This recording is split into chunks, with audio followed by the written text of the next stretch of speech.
শিমুলতলে জঙ্গলে এক সুন্দরী হাসি বাস করত। সুন্দরী হাসি নদী থেকে মাছ শামুক খেয়ে তার বাসার দিকে ফিরছিল। পথের মধ্যে হঠাৎ করেই তার পেট মোচড় দিয়ে ওঠে। আরে, আমার এমন লাগছে কেন? হঠাৎ করে পেটটা মোচড় দিল কেন? যাই তাড়াতাড়ি বাসায় যাই। বাসায় গিয়ে বিশ্রাম নিতে হবে। মনে হয় আজ খাওয়াটা বেশি হয়ে গেছে। এই বলে সুন্দরী হাসি তাড়াহুড়ো করে তার বাসার দিকে রওনা দিল। আর বাসায় পৌঁছে গিয়ে তার বাসায় বসে বিশ্রাম নিতে লাগলো। বিশ্রাম নেওয়ার কিছুক্ষণ পরেই সুন্দরী হাসির পেট থেকে বেরিয়ে এলো একটি সুন্দর ডিম। ওরে বাবা, আমি ডিম দিয়েছি? তার মানে এতক্ষণ ধরে এই ডিমের কারণে আমার পেট ব্যথা করছিল। বাহ, আমার ডিমটা তো দারুণ সুন্দর হয়েছে। আমার কি যে আনন্দ হচ্ছে! আমি প্রথমবার মা হতে পারবো। খুশিতে আজ আমার নাচতে ইচ্ছে করছে।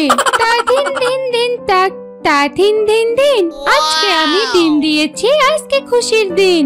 এই কথা বলে সুন্দরী হাসি নাচতে শুরু করলো। থাম সুন্দরী, থাম। এত নাচানাচি করলে হবে না। সামনে তো তোর অনেক দায়িত্ব, তোকে আবার তাই বসতে হবে। এজন্যই এখন আগে ভাগে খাবার সংগ্রহ করে রাখতে হবে। বসে থাকলে চলবে না। যাই আজকেই কিছু খাবার সংগ্রহ করে আনি। এই বলে সুন্দরী হাসি চলল নদীর উদ্দেশ্যে।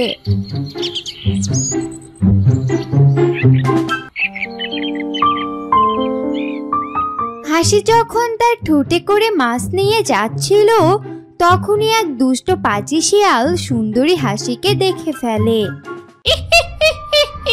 একই দেখছি আমি, সুন্দরী হাসি দেখছি মাছ নিয়ে ওর বাসা থেকে যাচ্ছে। মনে তো হচ্ছে হাসি ওর বাসাতে ডিম দিয়েছে, এজন্যই মাছ শিকার করে গুহাতে জড়ো করছে। যাই, ওর পিছু পিছু ওর বাসাতে যাই। যদি ডিম দিয়ে থাকে তাহলে ওর ডিমগুলো চুরি করে খেয়ে আনবো। এই কথা বলে দুষ্ট পাজি শিয়াল চলল সুন্দরী হাসির পিছু পিছু। যাক বাবা, আজ তো বেশ কিছু মাছ শিকার করে আনলাম। কালকে তো আরো বেশি করে আনতে হবে। কদিনের মধ্যেই তো আমাকে তাই বসতে হবে। তখন তো আবার খাবারের সংগ্রহ করতে পারবো না। সুন্দরী হাসির এমন কথা শুনে পাজি শিয়াল বলল, ওরে বাবা, এই হাসি তো দেখছি ওর ডিম ফুটে বাচ্চা বের করতে চাইছে। এসেছিলাম তো ওর ডিমগুলো খেতে, কিন্তু এখন তো মনে হচ্ছে প্ল্যানটা ক্যান্সেল করতে হবে। কতদিন হলো হাঁসের কচি ছানা খাওয়া হয় না। এক কাজ করি, আজ ওর ডিমগুলো খাবো না। ওর ডিম ফুটে ছানা বের করুক, পরে এসে ওর কচি ছানাগুলোকে কচকচ করে খেয়ে যাব। এই বলে পাজি শিয়াল সেখান থেকে চলে গেল। এভাবেই আরো বেশ কিছুদিন কেটে গেল। সুন্দরী হাসির ডিম ফুটে আজ 3টে ছানা বের হয়েছে। বাহ, আমার কত সুন্দর 3টে ফুটফুটে ছানা বের হয়েছে। ছানাগুলোকে দেখতে কি দারুণ লাগছে। ওমা, এ কি দেখছি? একটা ছানার তো দেখছি ডানা ভাঙা। হাই হাই, এ কি হয়ে গেল? আমি তো এমন ছানা চাইনি। আমার ছানারা হবে সুন্দর ফুটফুটে, দেখতে ঠিক আমার মতো। কিন্তু এই ছানাটা এমন ডানা ভাঙা হলো কি করে? না, এটা কিছুতেই আমার ছানা হতে পারে না। মনে হচ্ছে অন্য কেউ এসে আমার ডিমটা পাল্টে দিয়ে গেছে। এই ডানা ভাঙা ছানা, ভাগ এখান থেকে। মা, এসব তুমি কি বলছো? আমার একটা দানা ভাঙা হওয়ায় তুমি আমাকে তাড়িয়ে দিতে চাইছো? এই দানা কি আমি ইচ্ছে করে ভেঙেছি? তুই ইচ্ছে করে ভেঙেছিস না কি করে ভেঙেছিস সেটা আমি শুনতে চাই না। তুই কিছুতে আমার ছানা হতে পারিস না। এমন ডানা ভাঙা ছানা কখনোই আমার ছানা হতে পারে না। যা, ভাগ এখান থেকে।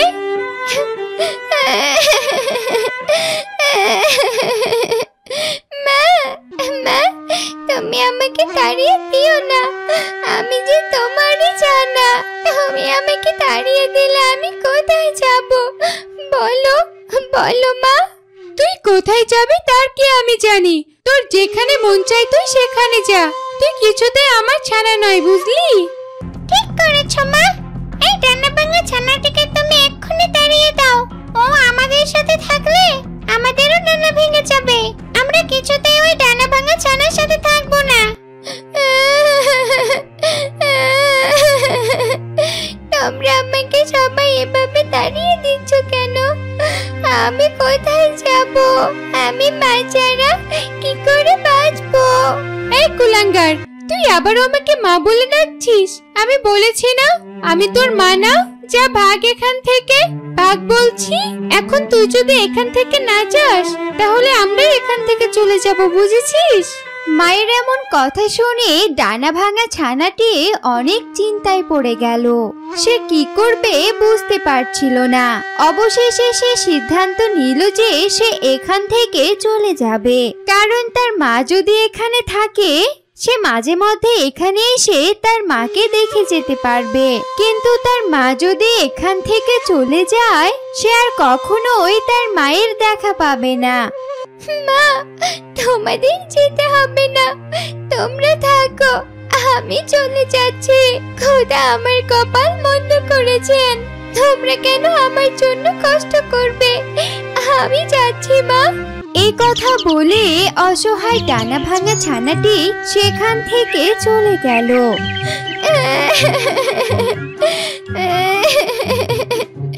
হায় খোদা, এত বড় জঙ্গলে আমি এখন কোথায় যাব? কে আমাকে আশ্রয় দিবে?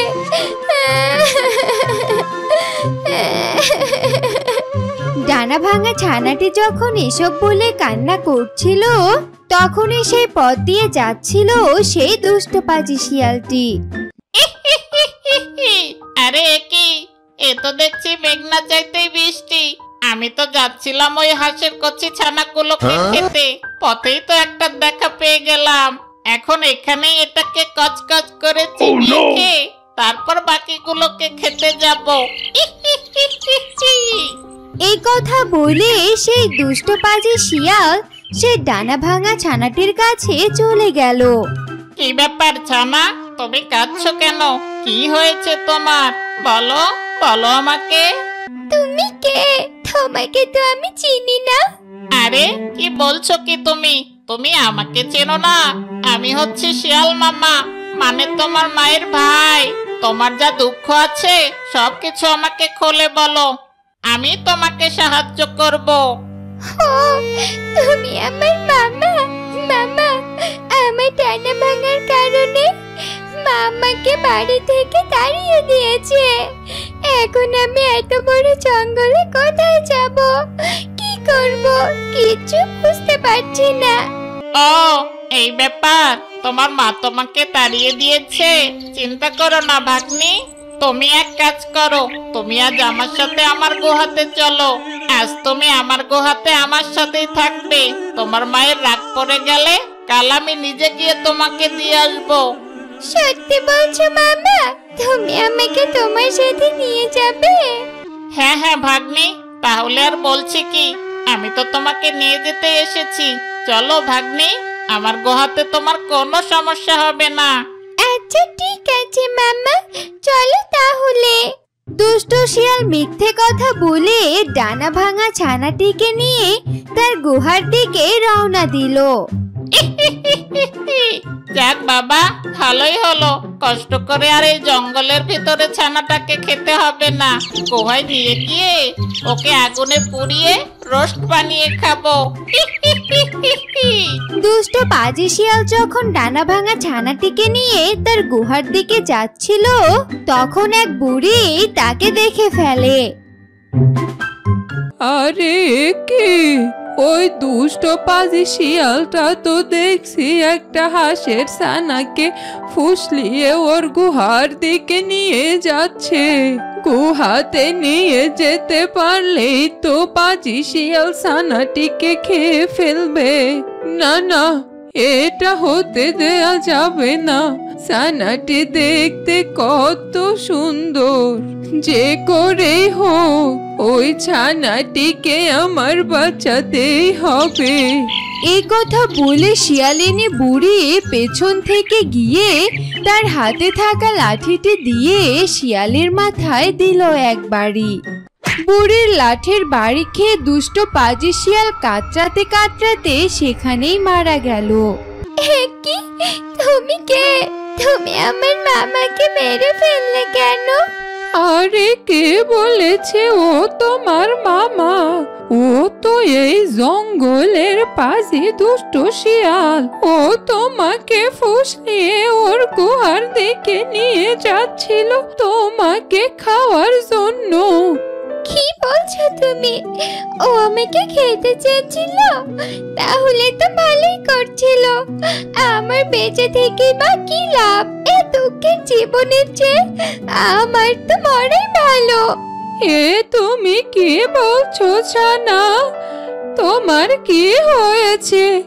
এতটুকু বয়সে তোমার কিসের এত দুঃখ? বলো বলো আমাকে, কেন তুমি মরতে চাইছো?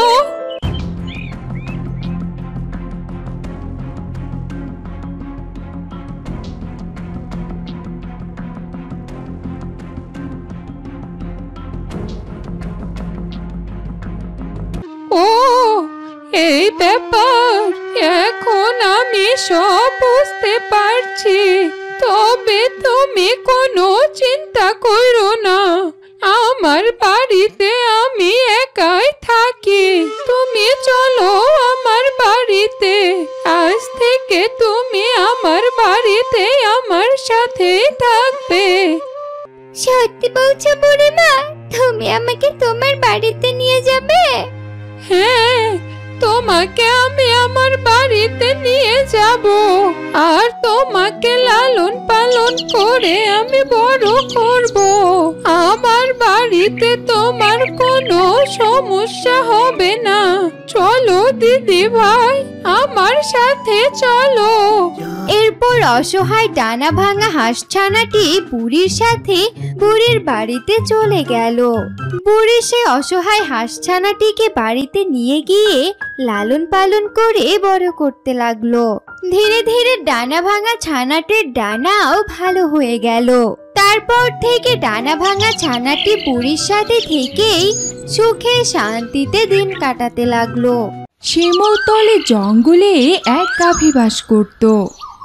সেই জঙ্গলে বাস করত ছাগি নামের এক ছাগল। তারা দুজনেই গাজর খেতে খুব পছন্দ করত। গাজর ছাড়া যেন তাদের দিনই যেত না। তারা সারাদিন জঙ্গলে ঘুরে ঘুরে গাজরের খোঁজ করত। একদিন তারা দুজনেই দুদিকে গাজরের খোঁজ করতে যায়। কি জ্বালায় পড়লাম রে বাবা, সারা জঙ্গল ঘুরেও কোনো গাজর পেলাম না। গাজরের জন্য মনটা কেমন যেন করছে, কিছুই ভালো লাগছে না। এই বলে গাভী আবারও গাজরের খোঁজ করতে লাগলো। এদিকে ছাগিও গাজরের খোঁজ করতে করতে গহীন জঙ্গলে যায়। উফ বাবা, গাজর খুঁজতে খুঁজতে তো জঙ্গলের গহীনে চলে এলাম, এখনো গাজরের কোনো খোঁজই পেলাম না। আচ্ছা, গাজর কেউ খেয়ে নেয়নি তো? এসব বলতে বলতে ছাগল যখন সামনে যাচ্ছিল, সে দেখে সেখানে একটি গাজর পড়ে আছে। উফ বাবা, অবশেষে আমি গাজর পেলাম, অনেক খোঁজাখুঁজির পর। যাই, গাজরটা খাই। এই বলে ছাগি যখন গাজরের কাছে এগিয়ে গেল, তখনই সেখানে গাভী চলে আসে। এই যে গাভী বোন, থামো থামো, এই গাজরটি আমার। আমার মানে? গাজরে কোনো নাম লেখা আছে নাকি? হ্যাঁ, এই গাজর প্রথমে আমি দেখেছি। তাতে কি হয়েছে? গাজরের কাছে আমি চলে এসেছি। তো কি হয়েছে? আমি আগে দেখেছি মানে এই গাজরটি আমার। যদি এমনটাই হয় তাহলে তো আমি এই জঙ্গলটাকে আগে দেখেছি। এর মানে কি জঙ্গলটা আমার? আমি এত কিছু জানি না, এই গাজরটি আমার। বেশি কথা না বলে চুপচাপ এখান থেকে চলে যাও। এই গাজর তো আমি খাবো। আমিও দেখি তুমি কি করে খাও। ছাগি আর গাভী যখন এসব কথা বলছিল, তখনই সেই পথ দিয়ে যাচ্ছিল এক দুষ্ট শিয়াল। আর শিয়াল তাদের ঝগড়া শুনতে পেয়ে তাদের কাছে যায়। কি ব্যাপার, তোমাদের ঝগড়ার জ্বালায় তো জঙ্গলে থাকাই যাচ্ছে না। তা তোমরা কি নিয়ে ঝগড়া করছো শুনি? আর বলো না শিয়াল ভাই, এই ছাগি আমাকে গাজর খেতে দিচ্ছে না। কি ব্যাপার সাগি দিদি, তুমি গাজর খেতে দিচ্ছ না কেন? শোনো শিয়াল ভাই, এই গাজরটি আমার। মিথ্যে বলছে, এই গাজর আমার। কি করে তোমার হলো গাভী বোন? এই গাজরটি তো প্রথমে আমি দেখেছি। তাতে কি, গাজরের কাছে তো প্রথমে আমি এসেছি। ওফ, থামো তো তোমরা, আবার ঝগড়া শুরু করলে। এই যে শিয়াল ভাই, আপনি গাভী বোনকে বুঝিয়ে দেন, সে যেন আমার গাজর না খায়। তোমরা দুজন এতটাই বড়, এই একটা গাজর দিয়ে তোমাদের কি হবে শুনি? এই গাজরটা খেলে তো তোমাদের কারোরই পেট ভরবে না। তাহলে কি করব? পুরো জঙ্গলে কোথাও গাজর নেই। তোমাদের যেহেতু গাজর এত পছন্দের, তোমরা নিজেরা গাজর উৎপাদন করছো না কেন বলো তো? সেটা কিভাবে? শোনো, আমি বলি কি, গাজর যদি তোমাদের পছন্দের খাবার হয়, তাহলে তোমরা এক কাজ করো, দুজনে মিলে গাজরের চাষ শুরু করো, তাহলেই তো আর কোনো ঝগড়া থাকবে না। তখন গাভী আর ছাগল ভাবতে লাগে যে এটি একটি ভালো বুদ্ধি। তারা শিয়ালের কথায় রাজি হয়ে যায়। এটা তো খুবই ভালো বুদ্ধি। গাজর চাষ করলে আমাদের তো গাজরের কোনো অভাবই হবে না। তুমি কি বলো গাভী বোন? খুবই ভালো হবে, আমিও রাজি। আচ্ছা ঠিক আছে, তোমরা তাহলে গাজরের চাষবাস শুরু করো, আর এই গাজরটি এখানে রেখে গেলে তোমরা এটা নিয়ে আবার ঝগড়া শুরু করবে, তাই গাজরটা খেয়ে আমি চলে যাই। এরপর শিয়াল সে গাজরটি চালাকি করে খেয়ে নেয়, তারপর সেখান থেকে চলে যায়। চলো আমরা চাষাবাদ শুরু করি। এরপর তারা চাষাবাদ শুরু করে, কিন্তু তাতেও তাদের ঝগড়া লেগেই থাকতো। এক এক সময় ভিন্ন ভিন্ন বিষয় নিয়ে তাদের মাঝে কথা কাটাকাটি হয়। একদিন গাভী তাদের গাজরের জমিতে এসে বলে, এই সাগি তো এখনো আসেনি, আর জমিতে পানি দেওয়ার দায়িত্ব তার ছিল, আর এদিকে ফসল শুকিয়ে যাচ্ছে। যদি গাজর ভালো না হয় তাহলে ওর রক্ষে নেই। সে সময় সেখানে সাগি চলে আসে। কি হয়েছে? আজ তো আমার দায়িত্ব, তুমি চলে আসলে যে? আমি আসলাম বলেই দেখতে পেলাম কিরকম অবহেলা হয়। মানে? এখন আসার সময় হলো তোমার? এদিকে যে জমি শুকিয়ে যাচ্ছে। তুমিও তো কাল এ সময়ই এসেছিলে, কই আমি তো কিছু বলিনি তোমায়। আর এত তাড়াতাড়ি শুকিয়ে যাওয়া মানে তুমি পানি ঠিক মতো দাও না। অবহেলা এখানেই তোমার। এভাবেই তাদের মাঝে খুনসুটি ঝগড়া লেগেই থাকতো। সাগি বোন, আমরা কাল বা পরশু গাজর উঠাতে পারবো। গাভী বোন, এখন আর গাজরের আমাদের কোনো অভাব হবে না। গাজর নিয়ে আর কোনো চিন্তাও করতে হবে না।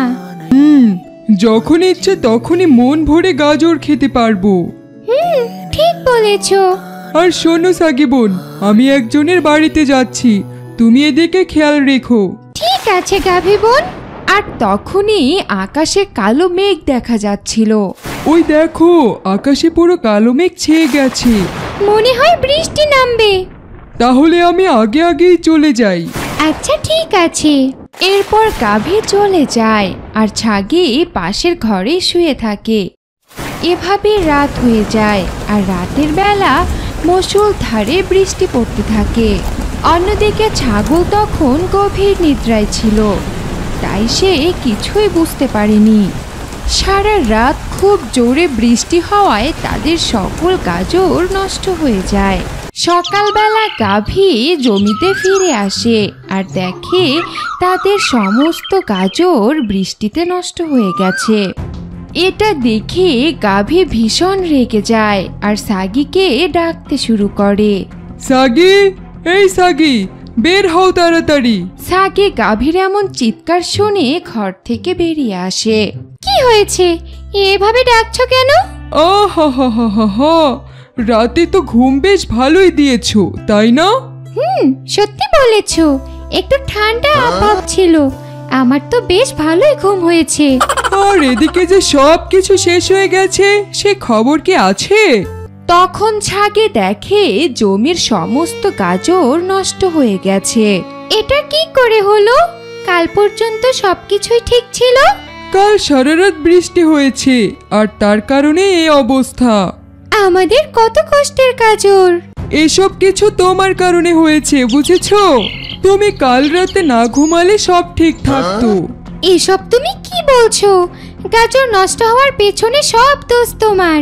আমি কি করেছি? সব তোমার দোষ। তুমি যখন দেখলেই চাস বৃষ্টি হবে, তাহলে তুমি কেন থেকে গেলে না? আমি তো তোমায় বলে গিয়েছি, তোমার ভুল আমায় কেন চাপাচ্ছ? না, তোমার ভুল।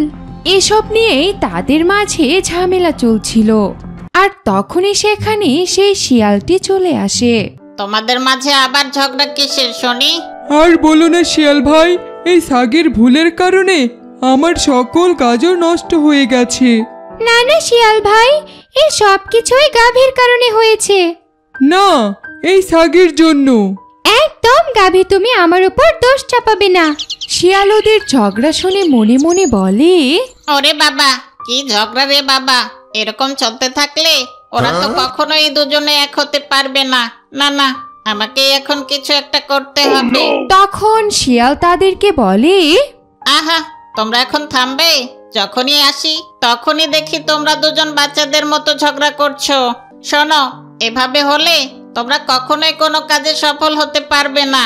যদি দুজনে একসাথে কাজ করতে চাও তাহলে অবশ্যই মিলেমিশে থাকতে হবে। আর ভালোই হয়েছে বৃষ্টিতে এই গাজরগুলো নষ্ট হয়েছে, কারণ বৃষ্টিতে বিষাক্ত কেমিক্যাল ছিল। সেই কেমিক্যালের কারণে গাজরগুলো নষ্ট হয়ে গেছে। আর এই গাজরগুলো নষ্ট না হলে তোমরা এগুলো খেয়ে মারা যেতে, বুঝলে? তাই খোদা তাআলা যা করে সবকিছু ভালোর জন্যই করে। কি বলছো শিয়াল ভাই? তাহলে তো বড় বাঁচা বেঁচে গিয়েছি। সাগি বোন, আমরা নিজেরা আর ঝগড়া করব না, মিলেমিশে কাজ করে আবার অনেক গাজর উৎপাদন করব। ঠিক বলেছো গাভী দিদি। এই তো ভালো কাজ করেছো। আচ্ছা ঠিক আছে, মিলেমিশে থেকো তোমরা। আমি তাহলে এখন আসি। এরপর শিয়াল মুচকে হাসতে হাসতে সেখান থেকে চলে যায়, কারণ কেমিক্যালের কথাটা শিয়াল মিথ্যে বলেছিল। আর দুজনেই সুখে জীবন কাটাতে থাকে। শিমুলতলি জঙ্গলে এক বড় গাছের নিচে বাস করত এক পাতিহাঁস। সে সারা দিন নদীতে খাবার সংগ্রহ করত। একদিন সন্ধ্যায় সে বাসার দিকে যেতে যেতে বলল, সারাদিন একা একা আর কতদিন খাবার সংগ্রহ করব? কবে যে আমার ছানা হবে, আর কবে যে আমায় মা বলে ডাকবে। তাদের সাথে খেলবো, মজা করব, ছানাদের এখানে সেখানে ঘুরতেও নিয়ে যাব। এসব বলতে বলতে পাতিহাঁস তার বাসার সামনে এসে পৌঁছায়। বাহ, আজ এত তাড়াতাড়ি এসে পৌঁছালাম। আমার ছানার কথা ভাবতে ভাবতে পথ যে কখন ফুরিয়ে গেছে আমি টেরই পাইনি। সারাদিন অনেক পরিশ্রম করেছি, এখন একটু ঘুমিয়ে নেই। পরদিন সকালে সে ঘুম থেকে উঠে আবারও খাবারের সন্ধানে বেরিয়ে পড়ে। এভাবেই পাতিহাঁসের দিন কাটতে লাগলো। একদিন রাতে সে একটি ডিম পাড়ে। সকালে উঠে সে বলে, বাহ, এতদিন পর তাহলে আমি আমার ছানার মুখ দেখতে পারবো। কি যে ভালো লাগছে আমার! কি সুন্দর একটি ডিম দিয়েছি আমি তো এখন খাবারের খোঁজে যাব। এই ডিমটি কি আমি এভাবেই রেখে যাব? না না, এভাবে রেখে গেলে কেউ আমার ডিমটি চুরি করে নিয়ে যাবে। না না, এই ডিম রেখে আমি কোথাও যাব না। কিন্তু না গেলে আমি খাবো কি? কি করি এখন? বুদ্ধি পেয়েছি, কিছু একটা দিয়ে ডিমটি আমি ঢেকে রেখে যাই। এই বলে পাতিহাঁস জঙ্গল থেকে কিছু পাতা ছিঁড়ে এনে তার ডিমটি ঢেকে রাখে। ব্যাস, এবার হয়েছে। আর কেউ জানতেও পারবে না যে এখানে কি আছে। এখন আমি নিশ্চিন্তে খাবারের খোঁজে যেতে পারবো। এই বলে পাতিহাঁস খাবারের খোঁজে চলে যায়। আর পাতা সরিয়ে তার ডিমের খোঁজ করে। এই তো, আমার ডিম ঠিকঠাকই আছে, এখন ঘুমিয়ে পড়ি। রাতে পাতিহাঁস আবারও একটি ডিম পাড়ে। সকালে উঠে ডিম দেখে পাতিহাঁস বলে, বাহ, আরো একটি ডিম! আমি এখন 2 ছানার মা। কি আনন্দ হচ্ছে আমার! এভাবে পাতিহাঁস এক এক করে 4টে ডিম দেয়। প্রতিদিনের মতো পাতিহাঁস ডিমগুলো ঢেকে রেখে খাবারের সন্ধানে বেরিয়ে পড়ে। ওই পথ দিয়েই যাচ্ছিল এক রাজহাঁস। রাজহাঁস বুঝতে পারল তার ডিম পাড়ার সময় হয়েছে। তখন রাজহাঁস আশেপাশে তাকিয়ে দেখলো ডিম পাড়ার মতো কোনো পরিবেশ আছে কিনা। একটু দূরে সে বটগাছের নিচে দেখতে পেল ছোট্ট একটা বাসার মতো। মনে হচ্ছে ওই দূরে একটা বাসা দেখা যাচ্ছে, যাই একটু এগিয়ে গিয়ে দেখি। এরপর রাজহাঁস সেই গাছের নিচে যায়। সত্যি তো, এটা মনে হচ্ছে কারো বাসা, কিন্তু এখানে পাতা দিয়ে কি ঢেকে রেখেছে? ও মা, এই তো দেখি ডিম। কোনো ব্যাপার না, আমিও এখানে ডিম পারি। এই বলে রাজহাঁস সেখানে ডিম পাড়ে, আর ডিম পাড়া শেষে পাতা দিয়ে ডিমগুলোকে ঢেকে রাখে। এরপর সেখান থেকে চলে যায়। অন্যদিকে পাতিহাঁস খাবার খুঁজতে খুঁজতে অনেক দূরে চলে যায়। এই যা, আজ তো অনেক দূরে চলে এসেছি। বাসায় ফিরতে ফিরতে অনেক রাত হয়ে যাবে দেখছি। যাক, আজকের মতো অনেক হয়েছে, এখন বাসার দিকে রওনা দেই। পাতিহাঁস বাসায় ফিরতে ফিরতে অনেক রাত হয়ে যায়। অন্ধকার হওয়াতে পাতাগুলো সরিয়ে পাতিহাঁস ডিমগুলো দেখতে পায় না, কিন্তু ডিমগুলো যে সেখানে আছে সেটা বুঝতে পারে। রাতে সে আবারও একটি ডিম পাড়ে। আরে, ডিম তো 5টা হওয়ার কথা, এখানে দেখছি 6টা, তাও আবার একটা বড়। এই বড় ডিম তো আমি আগে দেখিনি। তাহলে কি রাতে আমি এই ডিমটা পেরেছি? কিন্তু রাতে তো এই ডিমটি সহ 5টা ডিম হওয়ার কথা, তাহলে 6টা হলো কি করে? নাকি আমার হিসেবেরই ভুল? হতে পারে আমি ভুল করছি, নয়তো আমার বাসায় আবার ডিম পারবে কে? যাই হোক, এখন এগুলোতে তা দেই। এই বলে পাতিহাঁস ডিমগুলোতে তা দিতে থাকে। বেশ কিছুদিন তা দেওয়ার পর ডিমগুলো থেকে ছানা বের হয়, শুধু বড় ডিমটা ছাড়া। কি ব্যাপার, সব ডিম ফুটে তো ছানা বের হলো, কিন্তু এই বড় ডিমটি ফুটে ছানা বের হলো না কেন? ও বুঝেছি, বড় ডিম দেখে মনে হয় বেশি করে তা দিতে হবে। পাতিহাঁস আবারও তা দিতে থাকে। বেশ কিছুদিন পর সে বড় ডিম থেকে ছানা বের হয়। পাতিহাঁস সেই ছানাটিকে দেখে বেশ দুশ্চিন্তায় পড়ে যায়, কেননা তার অন্য ছানাদের থেকে ওই হাঁসটি ছিল অনেক বেশি বড় আর অনেকটা কুৎসিত। এভাবে ছানাগুলো আস্তে আস্তে বড় হতে থাকে, আর বড় ছানাটাও বড় হয়। একদিন পাতিহাঁস চিন্তা করলো, এই ছানাটিকে মোটেও আমাদের মতো লাগে না, একে আমাদের সাথে নেওয়া যাবে না। এই ছানারা, তোমরা সবাই এদিকে এসো। আজ থেকে বড় ছানা বাসায় থাকবে, আমরা ওর জন্য খাবার নিয়ে আসবো, ও আমাদের সাথে যাবে না। ঠিক বলেছ মা, এই কথাটা আমরাও তোমাকে বলতে চেয়েছিলাম, কিন্তু বলার সাহস পাইনি। ওকে আসলে আমাদের সাথে মানায় না। আমরা সবাই কত ছোট আর কত কিউট, আর ও কত বড় আর কত বাজে। শোনো ছানা, আজ আমি তোমাদের নতুন এক জায়গায় ঘুরতে নিয়ে যাব। সবাই বড় ছানাকে বাসায় রেখে সেখান থেকে চলে যায়, আর বড় ছানাটি মনে মনে অনেক কষ্ট পায়। আমি দেখতে বড় আর উদ্ভট, এটা কি আমার দোষ? সবাই আমাকে কত ঘৃণা করে, আমাকে ছেড়ে সবাই ঘুরতে গেল।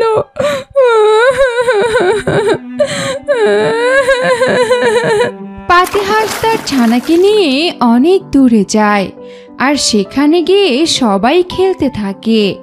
দেখেছো সবাই, আজকের পরিবেশটা কত সুন্দর। ওই বৃষ্টি ছানাটা আমাদের সাথে নাই দেখে আমরা কত মজা করে খেলতে পারছি। ও থাকলে কেমন জানি অসহ্যকর লাগে। মা, তুমি আমাদেরকে ওই দিকে নিয়ে যাবে? ওদিকে আমি যাইনি কখনো, যদি কোনো বিপদ হয়। তাছাড়াও আজ সন্ধে হতে চলেছে, আমরা কাল যাব। আচ্ছা ঠিক আছে মা, আমরা তাহলে কালকেই যাব। এরপর পাতিহাঁস তার ছানারা বাসায় চলে আসে, আর এসে দেখে তার বড় হাঁসের ছানাটি কান্না করছে। ওলে বাবা, তুমি খুব কষ্ট পেয়েছো? ওরে বাবা, কি কষ্ট। মা, আমার